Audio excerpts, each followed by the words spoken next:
What's up, everybody? Breaking news. Dana White has just announced 2 fights for UFC 300, one of them being an absolute banger of a matchup that I happen to call, which was Justin Gaethje defending the BMF strap against Max Holloway. And then they also added Jim Miller versus Bobby King Green on the card, which I'll talk about at the tail end of the video. But let's first start with this incredible fight in Justin Gaethje versus Max Holloway. And I'm going to address right away, guys. I know a lot of people have had some mixed feelings about this, right? I know a lot of people were saying, I don't want to see this matchup. Max Holloway is going to take too much damage and all this and that.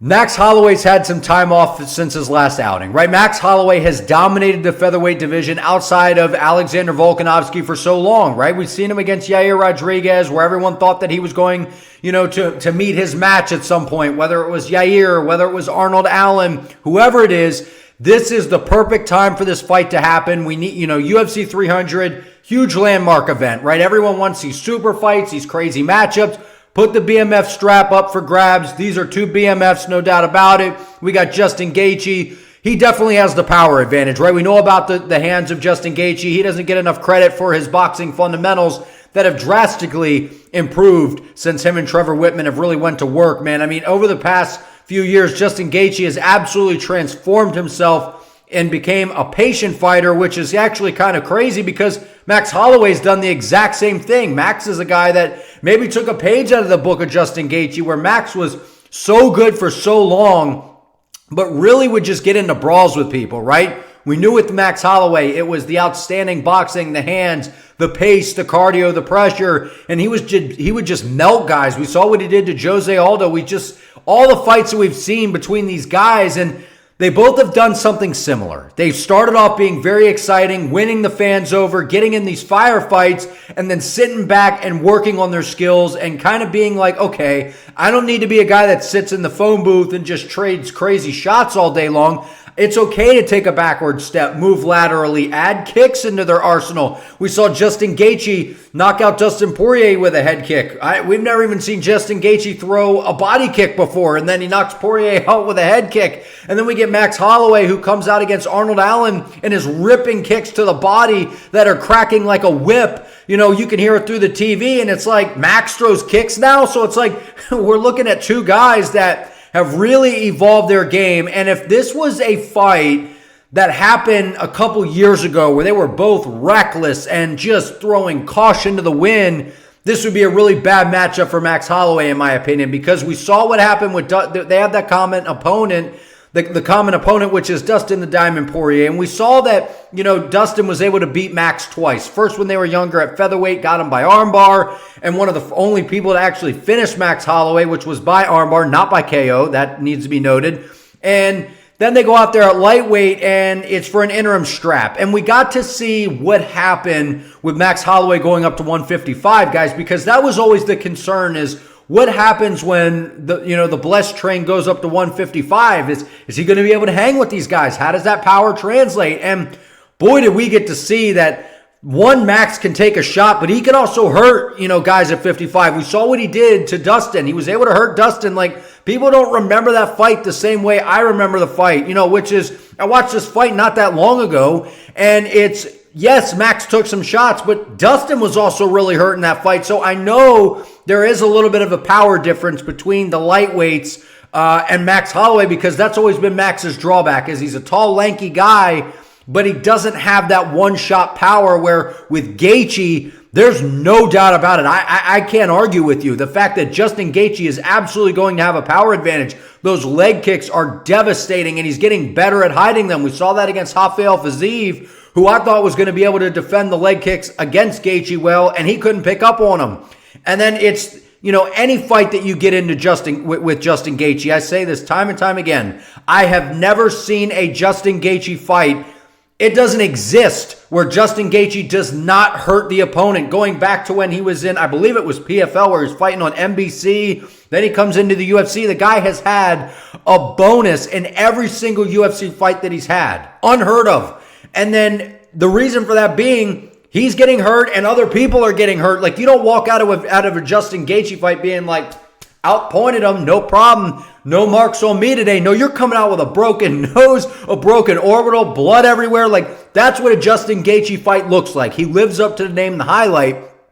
But going into a matchup with Max Holloway, a very tactical and calculated Justin Gaethje and a very tactical and calculated Max Holloway, this is a really interesting X's and O's fight, guys. And everyone's going to say, no, it's not. It's the power difference of Gaethje.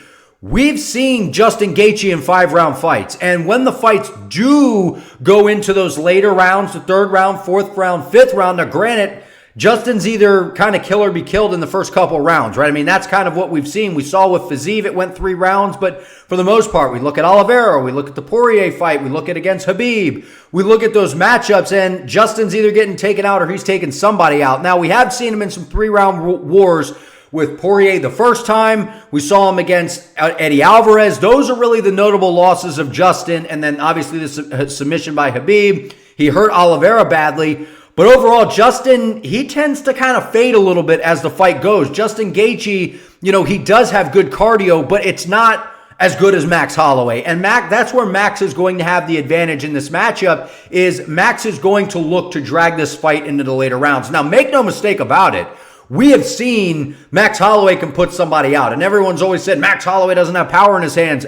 Did we see what he did against Korean Zombie the last time out? I know that Korean Zombie's a little bit older, but just because you're older doesn't mean that you can't get that. It's just easier to flatline you with an overhand right like Holloway threw.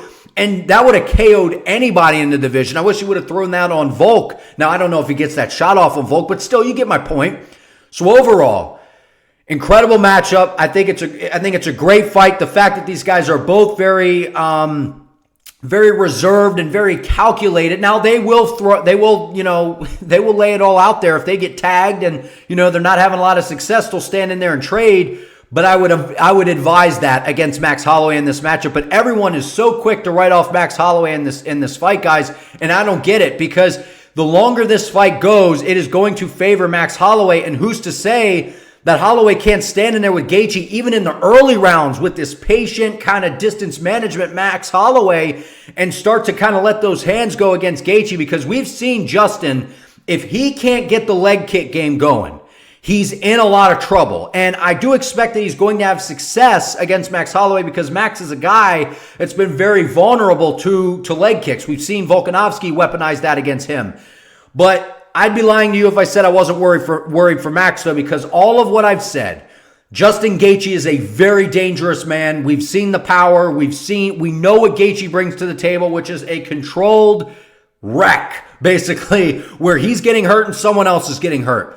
But I really believe that if Max Holloway is patient, he is calm, he is calculated, he is going to be just fine in this matchup. I'm not saying that he gets it done, but the intrigue here to this matchup is this the first time we see Max Holloway possibly get KO'd? Is that on the table? I think it would be unreasonable to say that that's not on the table. And I know the worry that people have of Max, not getting KO'd and kind of ending up like Ferguson against Gaethje, where you're just taking absurd amounts of damage and you're just too tough for your own good. So I definitely see that kind of being something, but like I said, the fact that Max and Justin as well are both a lot more calculated, measured in their approach, no doubt about it, this is an amazing fight. I'm glad it happened, and I predicted it. Okay, moving on. Jim Miller, Bobby Green. Not much to say here. I wasn't sure. Not much to say here as in it speaks for itself. Jim Miller, I mean, coming off that sensational performance we just saw on the Magomed Ankalaev Johnny Walker fight night. I mean, Jim Miller is defying the odds, guys. I mean, this guy's in his 40s. He's still winning fights. I mean, the guy's going to be in the Hall of Fame. I know what DC said the other day, and I was going back and forth on my channel. Someone commented, what do I think about that? And Jim Miller's a Hall of Famer. When you're holding records like him and you're kind of showing the longevity that he's had and the resume that Jim Miller has, that's a Hall of Fame resume, in my opinion. He's going in there against a game opponent, man. I mean, this fight's going to take place on the feet unless Jim Miller gets stung by Bobby Green, which is a real possibility. I think this is a toss-up. I think this is a great fight. We saw what happened the last time out for Bobby Green. Everyone's crapping on Bobby Green. It's like, dude, he took a fight on short notice. I know Jalen Turner took the fight on short notice, but Bobby also took Jalen on short notice. goes in there and is, he was expecting Dan Hooker, but he gets a tall, lanky, rangy southpaw in Jalen Turner, who, in my opinion, look at what he did to Dan Hooker. Dan Hooker still hasn't recovered from that fight. So, that was a tough matchup for Bobby. And Bobby's a little bit older. He does have good striking. He does have good hands. I do think that he's able to outstrike Jim Miller. But with Jim Miller, we know he's tough. He's durable. His chin has not went anywhere. He's got really good low kicks. He does have some good submissions. That's a great fight for the fans. I'm glad that this is happening on UFC 300. I hope both guys hang it up after. I hope Jim Miller does. I hope Bobby Green does, because as fun as it is to have them around, they are both up there in age. They've both taken their damage over the years. But hard to kind of, say anything, because they've also had some great wins recently. I mean, Bobby Green, I know he had that loss, but we saw what he did to Dawson and just these different things. So at the end of the day, another great matchup. But guys, I've been saying, calm down about UFC 300. It just got some great steam added to it tonight. But I want to hear what you all think down in the comments below. Like this video, comment your opinion, subscribe to the channel, help your boy out. Appreciate you all. See you next time.